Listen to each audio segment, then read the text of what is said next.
Whenever I do a roof inspection the night before, I'm printing a few pages off. Now in Eagle View, it's going to be a little bit different, but you still should see the same thing.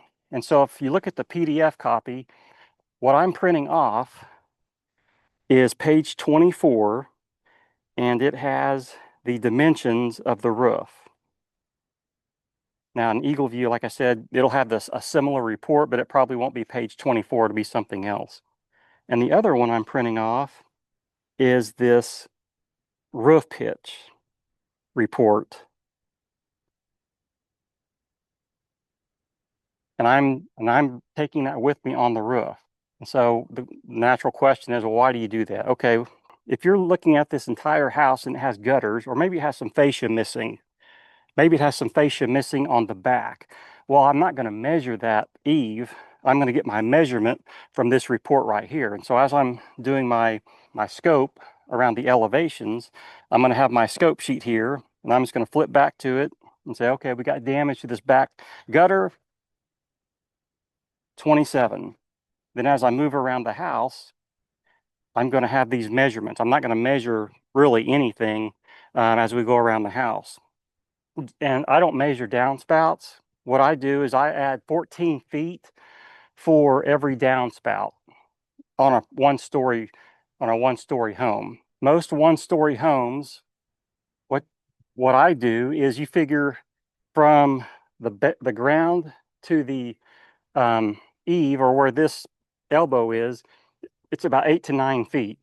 And so when you're looking at gutters, this is going to be on the house this way. And so you add a foot for every elbow. So you have 1, 2, 3 feet right here.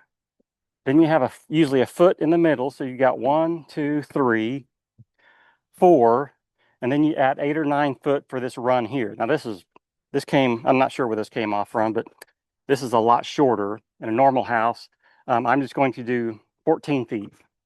And then if you have because normally you're going to have a kick out at the bottom too, and that's going to bring you to your 13 to 14 feet.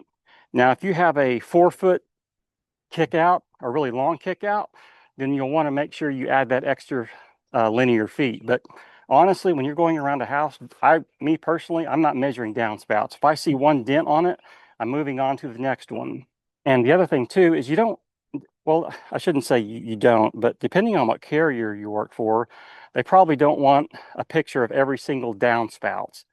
If they do, they do. But generally, you can I get a picture of, if I have gutters on the front that are damaged, I take a picture of like a good gutter shot on the front, and then maybe a downspout, and then maybe a good gutter shot on the back. I don't take a picture of every single gutter, because the way I figure, you're an adult, they trust you, so that's what they pay you the money for, is to go out there and write up the estimate.